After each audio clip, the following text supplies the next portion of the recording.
Jakarta, Senin 13 November 2023. Koalisi Masyarakat Peduli Keterwakilan Perempuan mendatangi Badan Pengawas Pemilihan Umum Republik Indonesia atau Bawaslu RI untuk melaporkan pelanggaran administratif oleh Komisi Pemilihan Umum Republik Indonesia atau KPU RI. Para pelapor terdiri dari anggota Koalisi Masyarakat Peduli Keterwakilan Perempuan yang sejak awal melakukan pengawal keterwakilan perempuan pada pemilu 2024.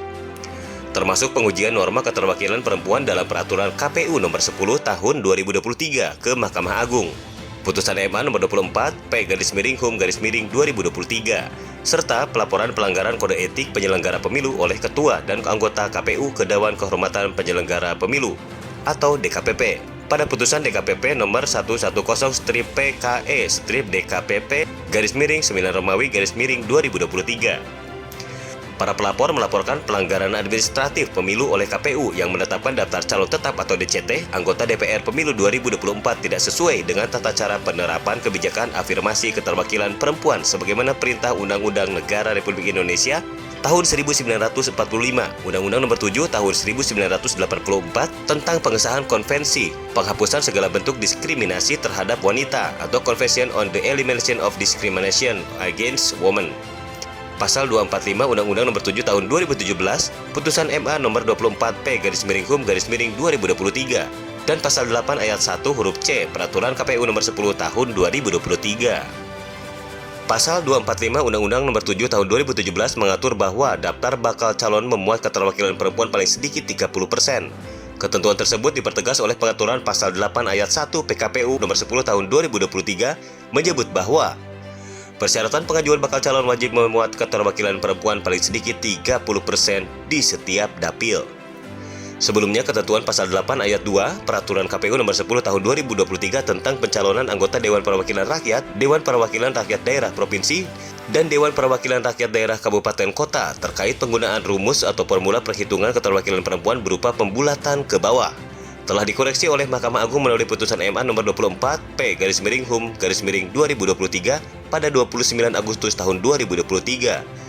Putusan MA Kuo memerintahkan KPU untuk mencabut pasal 8 ayat 2 Peraturan KPU nomor 10 tahun 2023 karena bertentangan dengan Undang-Undang Negara Republik Indonesia tahun 1945. Undang-Undang nomor 7 tahun 1984 tentang ratifikasi SIDAU dan Undang-Undang Nomor 7 Tahun 2017 tentang Pemilihan Umum. Namun, sampai dengan ditetapkannya DCT anggota DPR, DPRD Provinsi, dan DPRD Kabupaten Kota, KPU mengabaikan perintah Mahkamah Agung dan putusan Kuo, sehingga merugikan hak politik perempuan untuk menjadi calon anggota DPR dan DPRD yang menurut ketentuan Pasal 245 Undang-Undang Nomor 7 Tahun 2017 harus memuat keterwakilan perempuan paling sedikit 30%. Berbagai ketentuan yang merupakan artikulasi jaminan negara terhadap keterwakilan perempuan tersebut telah pula ditegaskan oleh Dewan Kehormatan Penyelenggara Pemilu atau DKPP melalui putusan DKPP nomor 110/PKE/DKPP-9 Romawi/2023 halaman 85 yang menyebut bahwa kebijakan keterwakilan perempuan melalui affirmative action dalam konstruksi hukum Undang-Undang Nomor 7 Tahun 2017 adalah agenda demokrasi yang harus dijaga dan ditegakkan bersama, khususnya oleh para terlapor, yakni KPU Republik Indonesia selaku penyelenggara pemilu.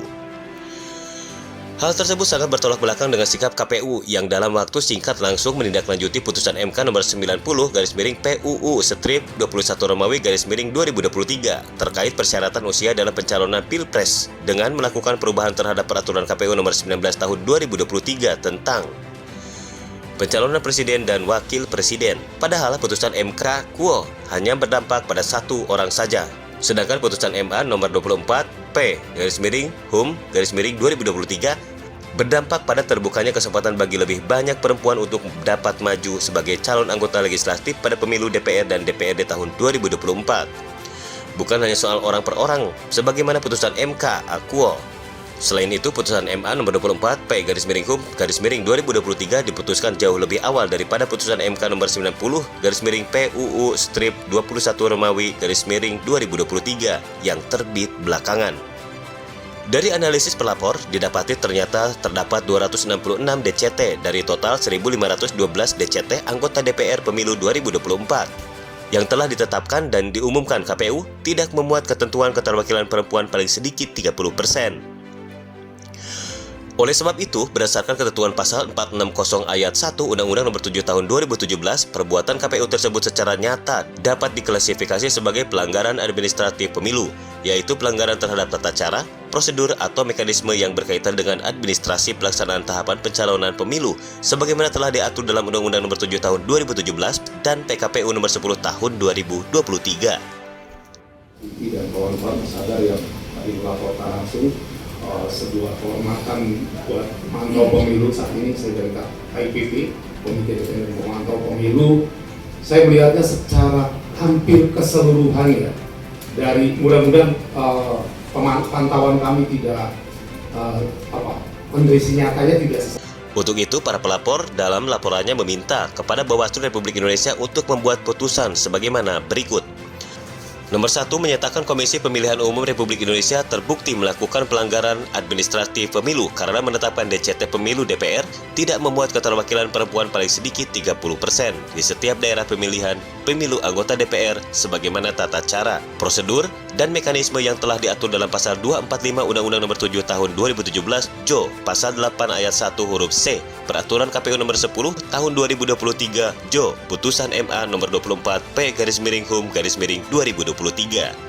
Yang kedua, memerintahkan Komisi Pemilihan Umum untuk memperbaiki daftar calon tetap pemilu anggota DPR, anggota DPRD Provinsi, dan anggota DPRD Kabupaten Kota tahun 2024 yang tidak memuat keterwakilan perempuan paling sedikit 30% di setiap daerah pemilihan, sehingga sesuai dengan ketentuan pasal 245 Undang-Undang Nomor 7 Tahun 2017 Jo pasal 8 ayat 1 huruf C Peraturan KPU Nomor 10 Tahun 2023 Jo Putusan MA Nomor 24 P/HUM/2023, yakni daftar calon tetap pemilu anggota DPR, anggota DPRD Provinsi, dan anggota DPRD Kabupaten Kota tahun 2024 memuat keterwakilan perempuan paling sedikit 30% di setiap daerah pemilihan. Yang ketiga, memerintahkan Komisi Pemilihan Umum untuk membatalkan atau mencoret daftar calon tetap yang diajukan partai politik untuk pemilu anggota DPR, anggota DPRD Provinsi, dan anggota DPRD Kabupaten Kota di daerah pemilihan yang tidak memuat keterwakilan perempuan paling sedikit 30%. Para pelapor berharap Bawaslu dapat memprioritaskan penanganan laporan tersebut dan membuat keputusan dalam waktu sesegera mungkin demi tegaknya penyelenggaraan pemilu serentak tahun 2024 yang inklusif, demokratis, dan konstitusional. Para pelapor Hadar Nafis Gumai, Direktur Eksekutif Netgrid, Wirdia Ningsih, dosen FHUI, anggota Bawaslu RI 2008 sampai dengan 2012. Wahidah Sueb, pegiat Maju Perempuan Indonesia atau MPI, anggota Bawaslu Republik Indonesia 2008 sampai dengan 2012. Mikewati Vera Tangka, Sekjen Koalisi Perempuan Indonesia atau KPI. Listiawati, Ketua Kalyana Mitra. Misto Hijaman, Direktur Eksekutif Internasional atau NGO, Forum on Indonesian Development (INFID). Kakak Suminta, Sekjen Komite Independen Pemantau Pemilu atau KIPP. Huria, Direktur Pusat Kajian Politik, Puskapol Universitas Indonesia. Hoirunisa Nur Agustiati, Direktur Eksekutif Perludem. Aji Pangestu, Manajer Jaringan Pendidikan Pemilihan untuk Rakyat atau JPPR. Rotua Valentina, Ketua Dewan Pendiri Institut Perempuan.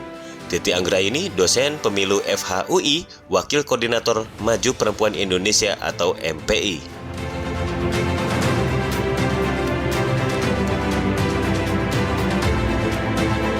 Elhan Jakaria dari Media Center Bawaslu Republik Indonesia mengabarkan.